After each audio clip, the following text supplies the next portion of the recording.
And we're live. Welcome to Music Matters 2020. I'm your host, Jason Tramm, and thank you so much for joining our new and unique podcast community where we explore the issues of classical music in 2020 as seen through the eyes of distinguished colleagues. And we have a wonderful colleague today, Mr. Kenneth Overton, an acclaimed bass baritone and concert and opera singer and a wonderful presence in the music scene who is doing innovative and interesting things. I'm delighted he could join us today. Please remember to subscribe to us on YouTube and hit that bell for the most up-to-date information on upcoming guests and topics. Help us to grow by liking our videos and sharing our content. And you can join the conversation by joining us in the chat and asking questions. We love to hear from our audience as we read those questions live. And making you a part of the conversation is really exciting to us because we have a lot of professional musicians on these shows and also people who love music as well. So it's really a dialogue within our community, and we thank you so much for joining us. Welcome, Kenneth Overton. Thank you so much. It's so great to be here, Jason. I'm so glad you can through the gift of technology. And Kenny, you're so busy. You're always busy. Ever since I've known you, and it's been a long time since I've known you, you've always been out there doing interesting projects and with a great voice and a great heart. And so what's it like in 2020? Oh, my God. The year that nobody could have predicted or planned for. It's been pretty crazy. Lots of ups and downs. But I think I'm finding a groove with it right now. Well, glad to hear that. I know you've been doing a mixture of different projects we just talked about. And yeah. Let's go back in time and talk about the beginnings. How did you start singing? And tell us about your roots as an artist and how did you get to where you are today? Oh, my gosh. Well, I grew up in Philadelphia, and I always sang in church as a kid. And my grandmother noticed really, really early, like toddler age, I would react to music in a very emotional and visceral way. Like if Stevie Wonder was on the radio singing a sad song, I would cry. Or if there was a happy song, I would pull myself up on the crib and dance to it. And so she knew it almost immediately that music would be in my life in some way, but we didn't think this at all. But she took me to church with her, and I could often sing back the melodies of the hymns that the choir was singing. And again, we thought that was a little strange because there's nobody else in my family that sings. Wow. And I'm the oldest. Yeah, I'm the oldest of three kids. My siblings don't sing. My parents don't sing. So I've got to go and dig back further and see where this came from. It always does come from somewhere. I'm similar. My parents were not musical professionally, or my mom played the piano a little bit, but we come out of the womb, and I was gonna perform, whether it was first as a Yeah. singer and then as a conductor. I wanted to be doing something in the arts. So you had that gift early, and how did you continue that as you grew into yourself? Well, I was supposed to go to Central High School for boys in Philadelphia. It was a magnet school for smart boys, and it was girls' high, the girls' equivalent. And I wanted to be a lawyer, or so I thought. But I saw the television show Fame, and I went to my guidance counselor and I said, "Is there a show? Is there a school like that in Philadelphia?" And he said, "Well, actually, there is." And I said, I've got to go there. I've got to go. And he said, "Well, you're supposed to go to Central." I said, "But no, no, no, I have to go." So he set up an audition for me and submitted an application.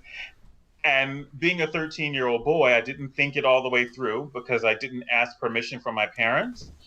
So I did the audition, got into the school, and they sent the acceptance letter in the mail to my house.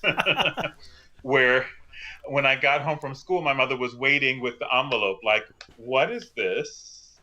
And so I turned on the waterworks and I said, "Please let me go. I want to go to this school. Please, please, please." And so the deal is that I had to keep my grades up. I couldn't get blue hair and a bunch of piercings. And if I did any of those things, then they would yank me out of there and I would go to Central High School. So I went to that school with a vengeance and with the idea that I was going to do very well. But it was nothing like the television show. Like my first period class was sight singing. And I'm like, what is that? Awesome. Like, I, I only sang like to the road or what I heard or and here we are with syllables and clefs and intervals and I'm like this is not what I bargained for, and so I did really poorly the first couple of months, and on top of that, that's when puberty hit and I went from being a boy soprano to a baritone in a span of a week. So it was pretty traumatic. I always tell my students, like, you have to remember sopranos and altos, that when a boy hits that age, it's like being a violinist and say, okay, here's a new instrument, go. Yes, a brand new instrument. I didn't know what was happening. And my choir director, David King Jr., said, "Listen, this happens to all boys. You're going to get through it. Calm down, relax." And he got me a tutor for sight singing and solfege and all of that. And I finally started to get it. And the first piece we did for our Christmas concert was the part one of Handel's Messiah, and we did it from memory. And we had 3 periods of choir every day, in addition to math, English, science, social studies, music theory, music history, like every single day, full immersion into music. And it was the first time that classical music entered into my brain, my mind, because until that point it was Bugs Bunny, it was the Brunhilde with the horns and the breastplate, and I said, that's not for me. I want to sing with Michael Jackson and Prince, and because that the music of the '80s is what that was my deal. So, but he said, "No, I think you should look into singing and studying classical music," and I'm like, "You're nuts. Leave me alone. Not happening." If your 13-year-old self can go back in time, what would you say? Oh my God, do it now. Do it immediately. Listen to your teacher. But so when I was about 15, the end of my sophomore year, Jesse Norman came to town to do a recital.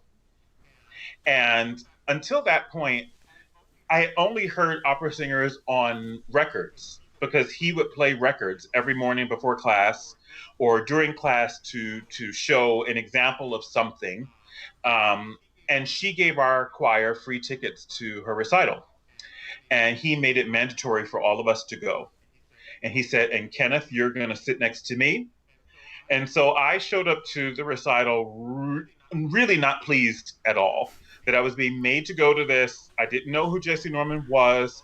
The only thing I knew was that it was Thursday night and I was missing the Cosby Show and I have to go to this recital. I was not a happy camper. So we get there, and there's people getting out of limousines, and women in fur coats, and men in tuxedos. And it was just like, what is happening? So we get up to our cheap seats, and um, out comes this woman as if she's floating on air. And the entire audience erupts in applause. And my 15-year-old self at the time, I looked at my teacher and I said, well, why are they going nuts? She hasn't done anything yet, you know?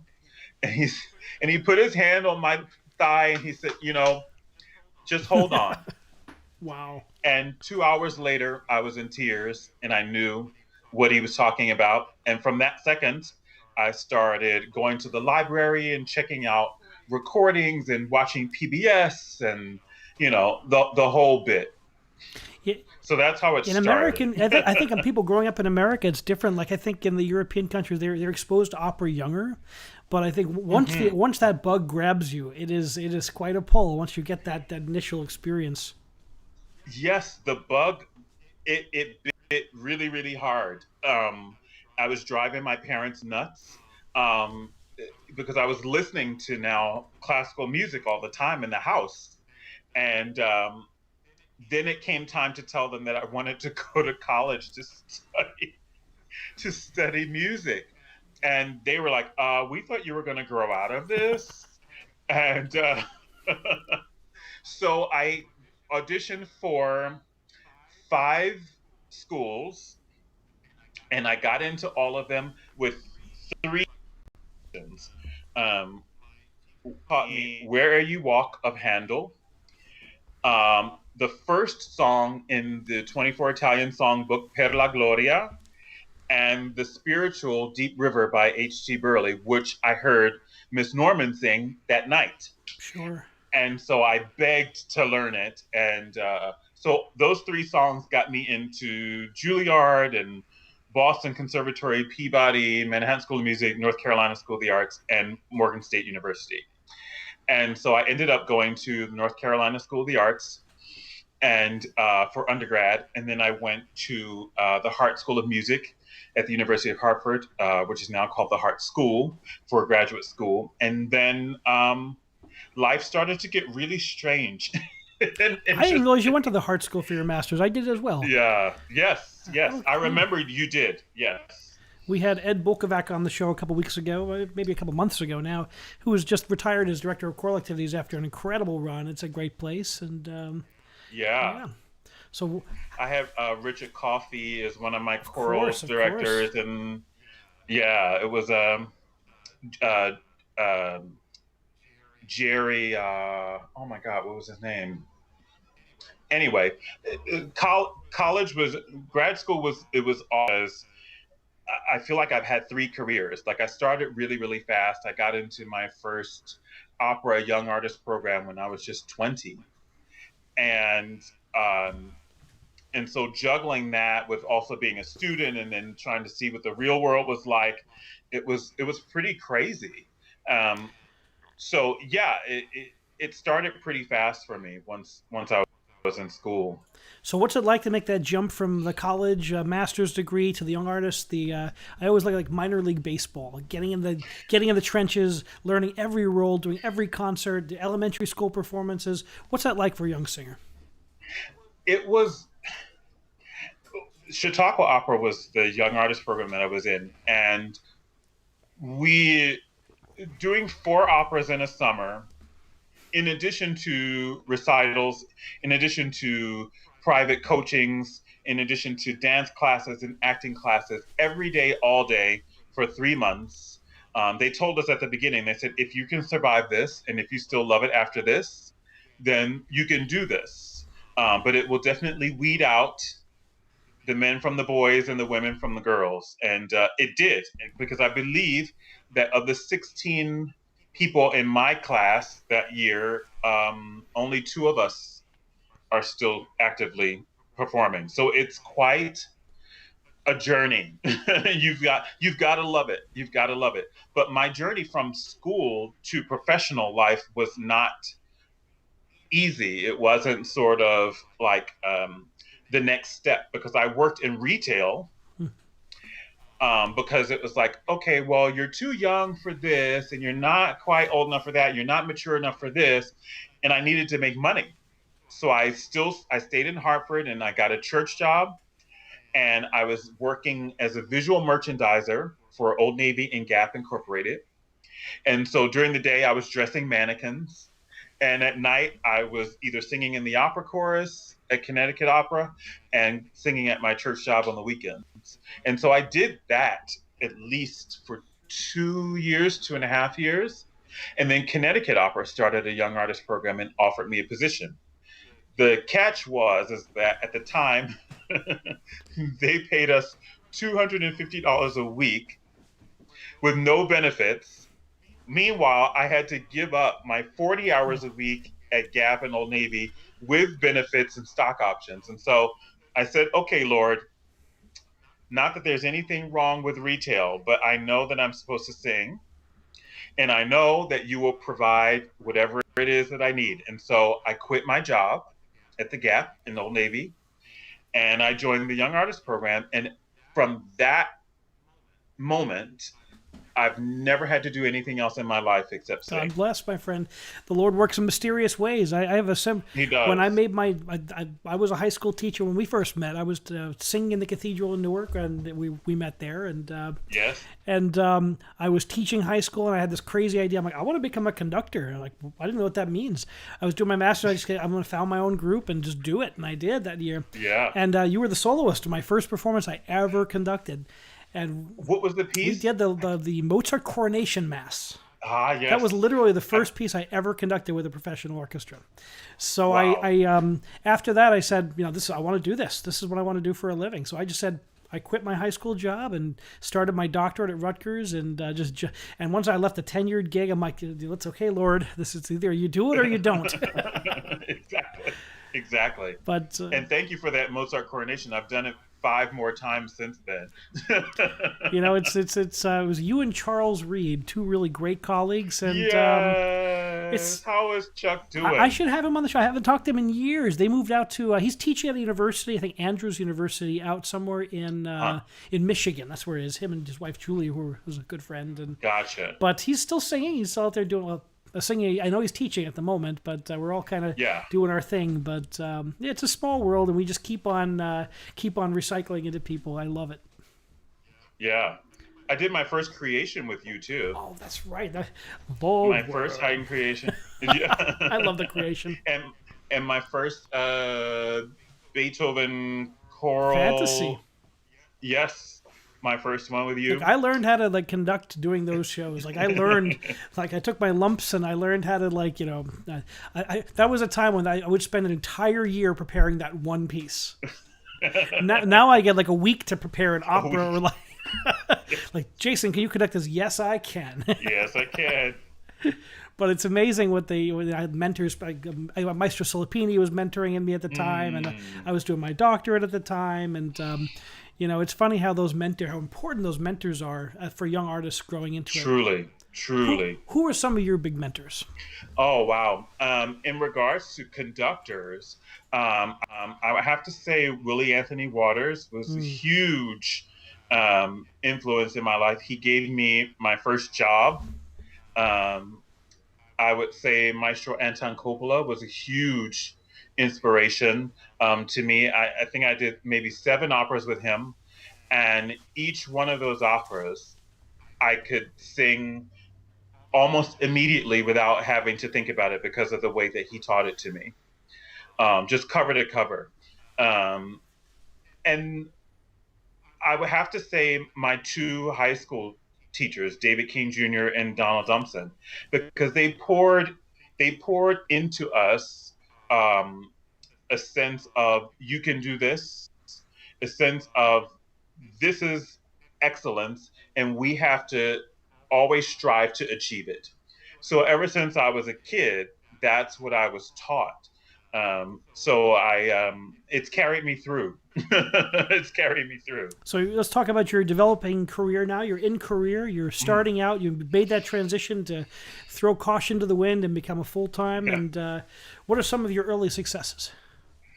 Wow. So the Connecticut Opera program, I was there for 3 years, and there I got my first taste of being on a big stage, big orchestra with international principal artists coming in. And I would always remember sitting in rehearsals and just watching how the room operated.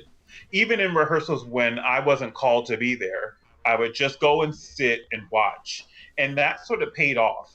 I started talking to the singers and asking if we could have coffee or go to lunch or if I could have a coaching. And so from there, after my time ended, I got my first job in Austria, and it was doing Porgy and Bess at the Bregenzer Festspiele in Bregenz, Austria.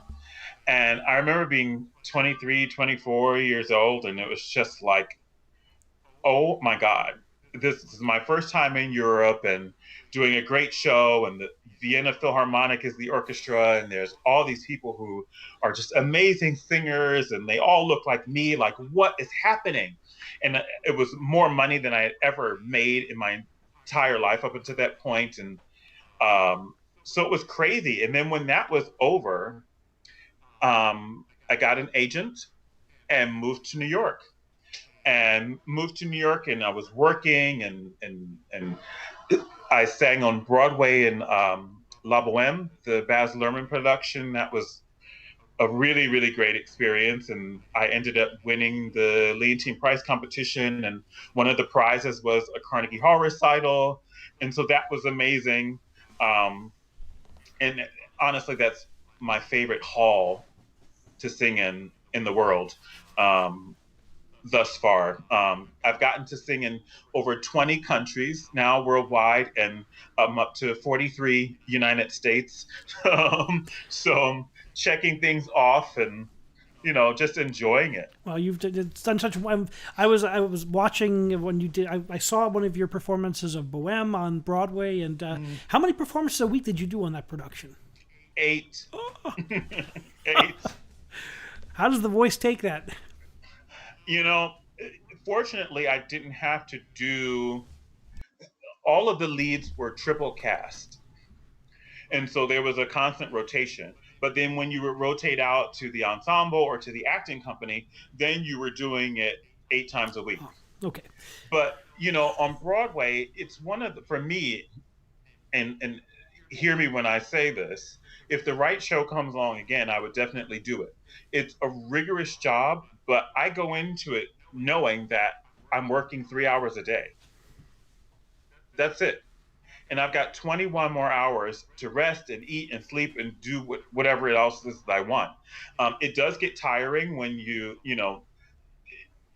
done 100 performances and then it's like, oh, you got to get the energy up for this Wednesday matinee. But then, I say to myself, these people, most of them probably have never seen this production and they deserve your 100%, just like Saturday night audiences do. And so you get the mojo up, and then the stage manager comes around with the white envelope with a paycheck in it, and then you're like, I can do this. Absolutely. So you find the energy and you find the love, and so yeah. Now, you've distinguished yourself in a wide variety of repertoire. Talk about some of your tons of new music I've seen in there, and I love new music because you get to put your stamp on it first. These world premieres, like I just had a world premiere recording released on Naxos called "The Passion of Yeshua," and it's written by the great Richard Danielpour, and it's an oratorio based on the last 36 hours of the life of Christ, but told through the Jewish perspective. And it's absolutely incredible. And to be able to do a work from the ground up and then to record it, there's nothing like that in the world. Was the role written for you? In a way, yes. The Oregon Bach Festival commissioned Richard to do the piece. And their then executive director, Janelle McCoy, who's a friend of mine, she called and she said, listen, we commissioned this piece and I think you would be great in it. And I gave Richard Danielpour your information. I hope that's okay. And I said, yeah, sure, fine. And little did I know, 2 hours later, Richard would be on my phone. So I looked down at my caller ID and it said Richard Danielpour. And I'm like, what? So we talked for at least 2 hours that day. And we met in the city and he brought some sketchings of the score and we talked about the role. And he said, oh, I've already researched you and listened to your recordings. And he said, I wanted the role of Yeshua, Jesus, to be sung by a person of faith. Mm-hmm. I don't want it to be just a person doing this for a gig. I want the sound of a person who believes. And I thought that was really special. And so we crafted it and worked on it, and we premiered it in Oregon, and then we did it again in Los Angeles, and then we did it with the Buffalo Philharmonic, which is where we recorded it with the great Joanne Falletta conducting. It was a dream. So yeah, doing stuff like that and working with a living composer. Like I don't have to wonder, did Mozart want this tempo or that tempo? Did Mozart want me to breathe here or not? Like I could just ask Richard, Richard, what do you want? What an incredible opportunity, and interesting how you want someone of faith in that job. But that's fascinating, and what an interesting concept, huh? Yeah, it's beautiful. You should listen to it when you have time. I can't wait. That's I like his music to begin with, and knowing that he heard of course whenever you write a piece like that, he had to hear you to be able to make the music fit your particular instrument. That must be humbling too, right? It is. It's very humbling. And to know that Naxos was recording it, and it's just like, oh my God. So, it's in any other piece that I do in like the standard repertoire, there's so many examples that you can get your hands on to get an idea of how the piece goes. But I had to get this from the ground up. And the same thing with John Adams and his latest opera, The Girls of the Golden West, which I worked on it in San Francisco. Just doing that with a living composer is incredible, because even in rehearsals, he says, oh, I don't think this note is serving our purposes well. Let's change this and let's change that. And, and having 6 weeks of rehearsal to work with someone like that is just, it's incredible. Invaluable. Incredible. Hey, we forget that's what all of the classical music went through. Beethoven, Bach, they all did that because they were working in practical situations. It's only now that we take it now, it becomes holy scripture. Exactly. How exciting. And do you have any collaborations coming up, any new commissions that you may have been working on before COVID hit? Yeah, before COVID, my goodness, I have to tell you, I went through at least 2 months of solid depression. Not clinically diagnosed, like I didn't see anybody about it, but I could feel that depression totally set in. I had such an incredible season through the spring, the summer, and the fall that I was really, really, really looking forward to, that without any notice was taken away. I was doing a new opera based on the last days of Martin Luther King with Opera Carolina. Fortunately, they have rescheduled it for April of 21. We certainly need that production. Yeah.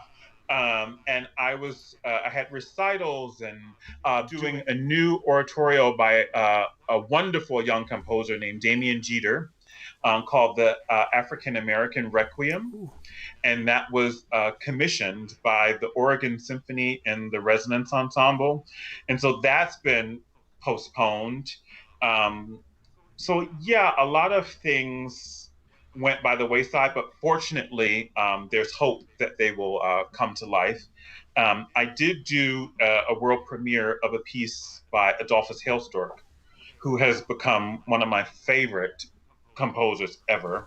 And it was a piece called Nobody Know, and it was written to commemorate the 400th anniversary of the first Africans who were enslaved and brought to America. It's a 20-minute piece for baritone and string quartet, and I got to premiere it before everything went to hell. But I'm going to get to hopefully do it again next year. And he's in the process of writing a new song cycle for me, and I'm so excited, just It's a incredibly wonderful excited. artist. And what did you pick the text with him, or did he pick the text? Did you collaborate on that, or?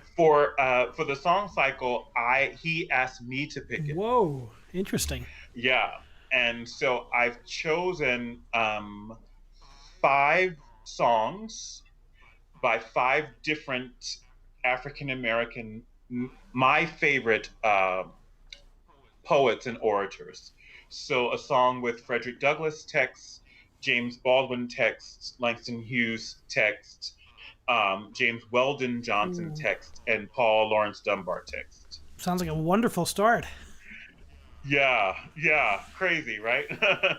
How would you describe his music? How does he set his music? Is it Well, with the piece that I premiered, he too said that he went and listened to my singing and got my voice in his brain and started to write.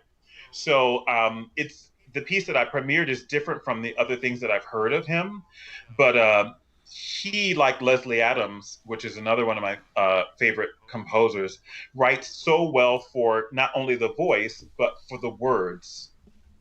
You know, when I was younger, I would always choose songs based upon how pretty the melody was, but now I choose them based upon the words. Like, what am I saying? Why am I saying this? So, yeah, it's definitely text driven. His and writing. what's it like performing music from your heritage that you get to connect with? Mm. What's that mean to you? Hmm.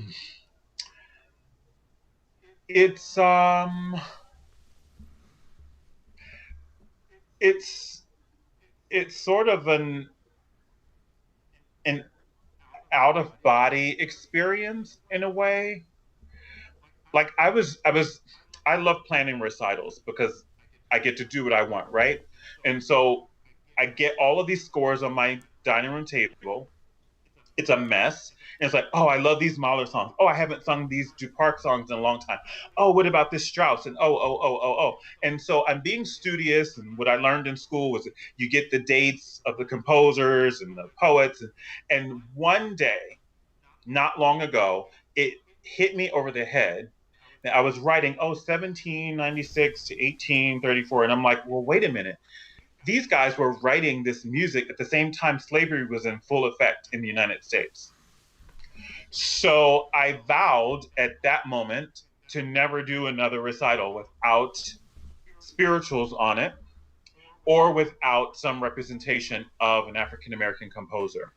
So I feel like when I sing those songs that I'm not only paying homage to my ancestors and elders, but also educating and entertaining in a word, a made up word that I use called edutainment. I love it. It's yeah, I think it's an artist's responsibility to not only entertain but to educate, to bring something new to the table. Um, a great pianist named Mark Markham, who was one of Jesse Norman's collaborators, he said, picking a recital program is like going to someone's dinner party, in that you can't have everything new and everything that people don't recognize because you're less likely to try it. But if there's familiar things on the table and 1 or 2 things that you don't know about, you're more inclined to try it. And so that's how I go about choosing songs and picking repertoire. And so with Duparc and Strauss and Mahler, I put in Leslie Adams and Adolphus Hailstork and Margaret Bonds and Florence Price. And it gives the audience something to that they probably have never heard before, something new to listen to, and so I take great pleasure in Well, it's that. so important to constantly being reinventing what classical music is, and you're so uniquely qualified to do that with your level of mastery of any genre. But when you add your own something that resonates with you inside, really makes for a great recital. I love recitals. It's the most, they're so difficult too. People think opera is difficult because there's so many elements, but standing there with just you and your pianist is, it's a level of musicianship and artistry that you have to experience to understand. It's exhausting, it's exhilarating. It's not like, okay, well, I can go off and somebody else is singing an aria or the chorus is singing. It's just you. And so you've got to interpret 20 to 25 different songs, different words, different composers, different styles, and you've got to make it all work. It's an incredible task, but I love it. I love it. It's I wish I could do more of them. How many recitals do you get to do on a typical season or a typical year? What's You been know, I've told my agents that I want to do at least 2 to 3 a year. Um, and hopefully the titles will come back. Um, probably first? Yeah, Probably probably first. first. So I'm excited to do them, and not just do them standing in the crook of the piano, but adding multimedia aspects to them, doing them in unique venues, exploring different composers and poets, and really shaking it up a bit. Well, that's certainly exciting. And Yeah. so, tell me about. Now, I know you start. Were you one of the founders of Opera Noir as well in New York City? Yes, I was one of the founders of that some 13 or 14 years ago. Crazy. Again, I never thought that I would like being on the administrative end of the arts, but I'm finding that since I've started that being an arts administrator is one of the things that excites me now. I believe we need more artists on the other side of the table. We need more women on the other side of the table. We need, not just on stage, but in the pit, on the podium, in the executive suites, in the boardrooms, and so it needs to look like the communities that we serve. So I'm excited about going further into arts administration, and continuing to advocate for artists of color, and just doing all that I can.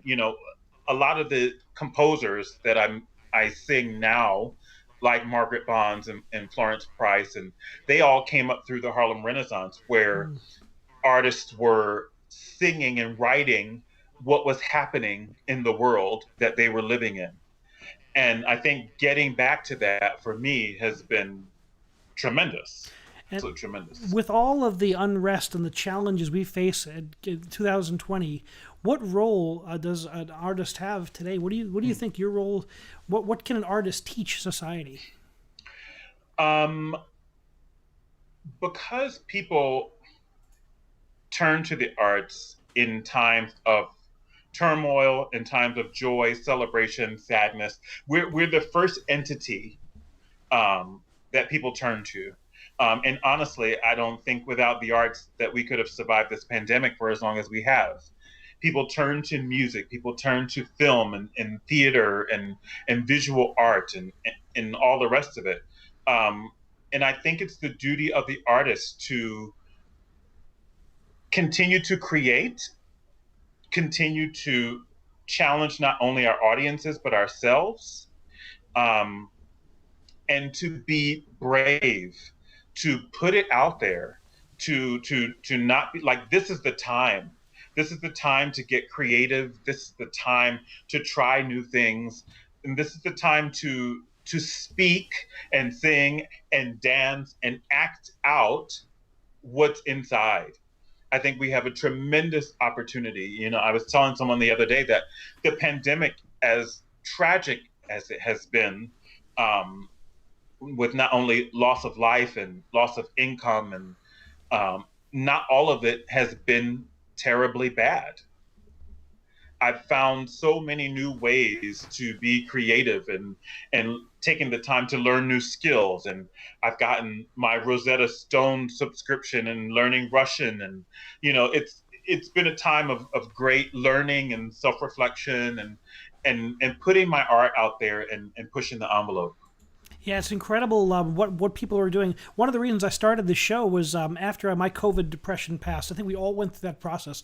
And Mm-hmm. you're number 45 on the show, and I think everyone's got that similar thing. There was a couple weeks of shock and awe, and we're all kind of like, now what? We're not Right. traveling. We're not. I'm not in 8 rehearsals a week. Trying to figure out what's the next chapter. I did yard work for 2 weeks in my house, and just Yeah. then it's okay. I got to get something creative going. And I started doing the show as a way to document that. And now I know you're doing a podcast that's been really good. I've seen a few of the episodes. So tell me about what that's like for you.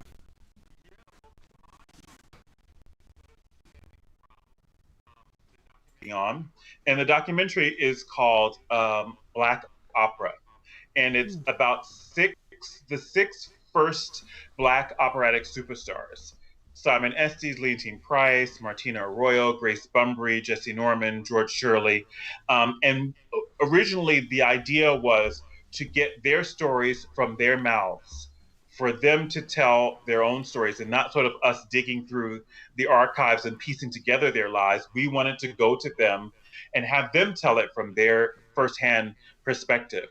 But then when COVID came and we couldn't do the live interviews anymore, we were like, well, what can we do to keep the film in people's minds and to stay active? And so I said, well, let's do a podcast. And so originally, my guests stem from all of the people who were singers that also donated to the original Seed campaign for the movie. And then I only planned to do it for June and July. And then people were like, you can't stop now. So it's become, this weekly thing every Monday night and, finding new and interesting topics to talk about with What have you learned from interacting with some of these legends in the field? oh my God. I learned that some of the things that I've gone through are really, really quite small to what they had to deal with. I mean, you look at somebody like George Shirley and Leontine Price and the rest of them, and they were singing all over the world at the same time Martin Luther King was marching for civil Sure. rights in America. Like I don't know how I would handle that um, with what's happening in society and in politics and having to sing through this time. Um, Knowing their stories has prepared me a bit. We stand on Um, the shoulders of giants, right? That's for sure. Absolutely, absolutely, absolutely. So it's taught me that. And yeah, so these days we're going through now. What can the spiritual? What can music of that power? What can that tell us about? How can that be relevant today? um, when I think about spirituals, I think about the enslaved Africans who went through probably the most atrocious time in American history and arguably world history, that they sang their way through their troubles. And that's been a lesson for me, in that I've had to sing my way through these last 6 months in my own way. And so then being able to pour that into a spiritual, I mean, my goodness, it's almost overwhelming. But I think the spirituals and the people who sang them originally um, taught us a huge lesson in that of the 3,000 or so melodies that we have at our disposal, um, none of them are about hate. Mm. None of them are about revenge. None of them are about anger. They're always about hope and trying to get through the next day, or about God, or always about something hopeful. And I think that that's such a huge lesson from a people who had every right to be hateful. So yeah, I when I sing spirituals, I think of that. I try to remember that my ancestors who sang them, who were beaten and raped and hung or separated from their family members and couldn't sing their own music or speak their own languages, still found a way to communicate and create something so beautiful. It's the true American music, and it's found its way in all great American music, and as like a root Yeah, of everything American jazz. yeah. It's truly The incredible. jazz and blues and gospel. I mean, they all got their roots from the It's spirits. America's number one cultural export, right? That's really Yes, isn't and that ironic? it's so ironic. And what's even more ironic is the reaction that I get when I sing them when I'm not in America. When I sing those songs in Europe, Eastern Western Europe, or in South America, the reaction of the audience is so visceral. I remember singing them in Buenos Aires in a concert, and this woman, I would assume she was in her 80s, didn't speak a word of English, and she came up to me with tears in her eyes, and she took her rosary off of her neck and put it around mine. Wow.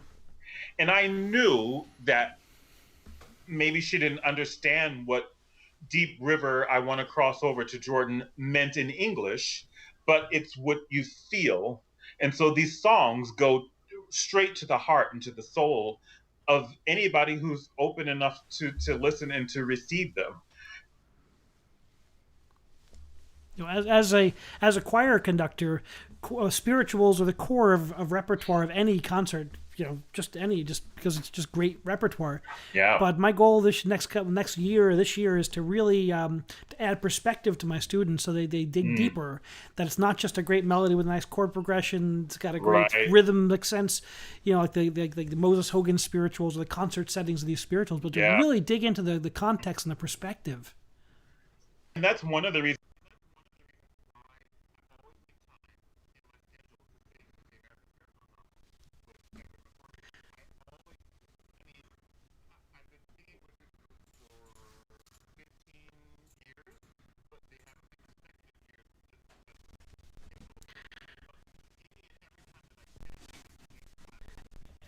Everett's been on the show, and he's such a great guy and a terrific human being and a great spirit and I artist. love And him. he always tells me, he's like, so whatever place in the world Porgy and Bess is happening, I lose those singers. Yes. I love that. Yes, it was very hard to put together the tour with him this year because I'm his auditions coordinator and talent scout. And Ah. so while the Metropolitan Opera was doing Porgy and Bess, they had 60 people in their chorus, and at least 25 or 30 of them have at one time or another been members of the American Spiritual Of course, Ensemble. of course. So I, we had to. I went to that rehearsal before the last tour, and I've always been a fan. I've heard, but hearing, I was looking around at the cast. I'm like, I know half of those people from the opera stage. These are all some great guns. And when they went open up and sang those, it was great. It's great to hear choruses of opera singers, but good musicians, people Yeah. listen, and then the repertoire is The American Spiritual Yeah. Ensemble is a very special group. Very special, very special. I told Everett, as long as I'm able to sing, I'm in. Wow. So, Kenny, what are some of your COVID artistic initiatives? We know you've worked on a lot of like administrative things, but what about artistic? Well, I am doing a very interesting project that's going to come out next spring, but we're starting it now. It's with on-site opera in New York City, and with my friend Ryan and Tanya McKinney, who started a film production company.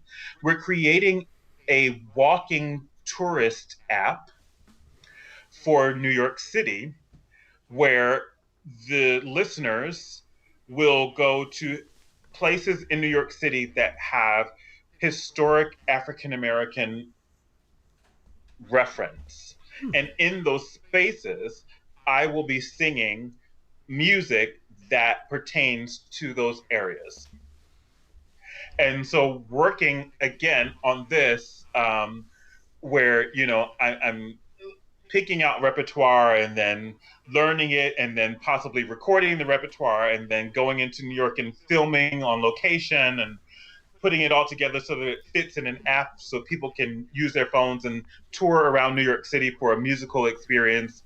It's incredible. So I'm excited about that. And I'm excited about hosting and producing the Jesse Norman Birthday Gala on Tuesday night coming up. And that's been incredible. Who are some of the people involved with that? You must be the Oh my host of gosh. stars. Yeah, so I've got 11 African American opera singers, Janae Bridges and Misha Brugger Goldsman, who's Canadian, and Karen Slack and Sydney Outlaw, and but Laverne Cox is going to speak, and Denise Graves is going to speak, and the president of the Ford Foundation is going to speak, and Richard Danielpour and Michael Tilson Steinem, and all of these people who were just like, we love Miss Norman and we want to participate and please have us. And of course, we are doing everything that we can. And so we're trying to piece it all together so that it runs seamlessly on Tuesday night at 6 o'clock. So we're going to put that the link to that across the screen here, so we make sure everyone should check that out. And what time does it start? Give us the information one more time. It starts at 6 p.m. Eastern Standard Time on Tuesday, September 15th, which is her actual birth date, where she would have been 75.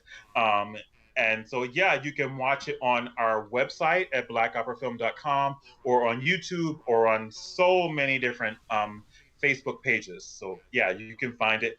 And it's free, or you can choose to donate. And there's links and information on the website. And so we hope you can join us. Well, as you can tell by this interview, we're talking to a man who not only is a terrific artist and baritone soloist and person, but also a dynamic creative force. And it's just great to connect again, and continued success in everything you do. You keep keep singing from your heart, and keep enriching your community and enriching us all.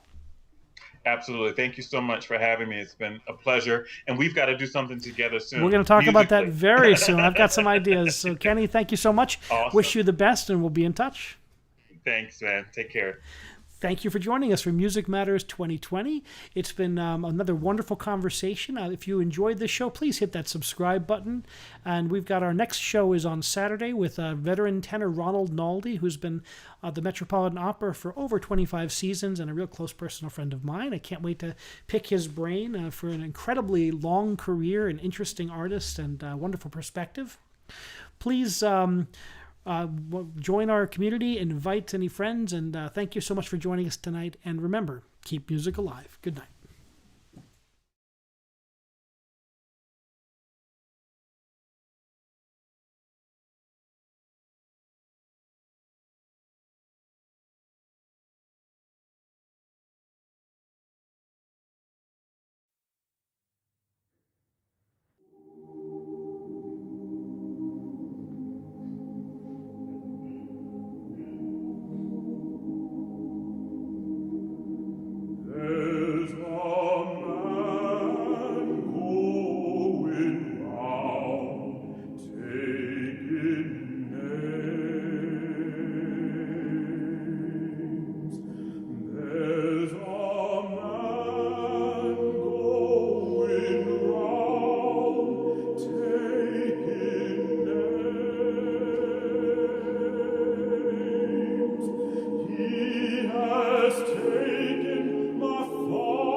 That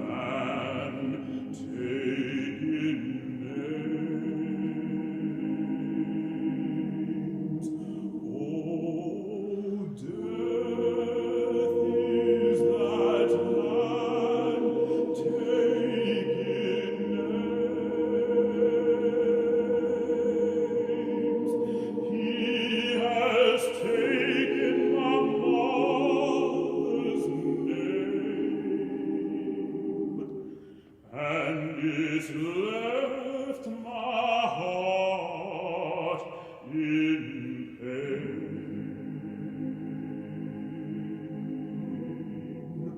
Oh, death is that man taking names. There's a man going round taking names. There's a man going round taking names. He has taken my brother's name, and he's left my heart in pain.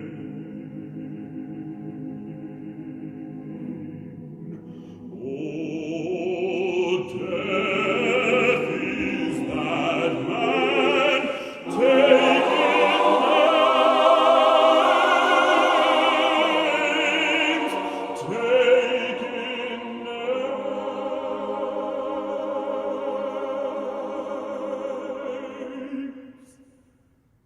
There's a man going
Bye.